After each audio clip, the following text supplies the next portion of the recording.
People in Moulton are speaking out after rain this weekend left many homes and yards completely flooded. News 19 spent the day in Lawrence County checking out the aftermath and speaking with people about the damage. The water was submerging cars and coming as high as chest deep in certain areas. Kevin Cooper has lived in his home for 3 years. He says flooding is always an issue and he wishes the city would do a better job with the upkeep of the drains. I understand completely that you can't prevent an act of God. I mean, I'm not asking for anybody to try to take control of the weather, but we would just like some more transparency and some accountability for, things of this nature, and know that the city has some kind of plan to, help these issues.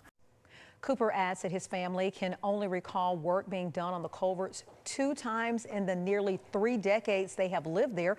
News 19 reached out to Moulton Mayor Roger Weatherwax, and he said that they are working with the Corps of Engineers and the city of Moulton and wants to have a project funded in 2025. You can hear more from neighbors about what they witnessed coming up on News 19 at 6.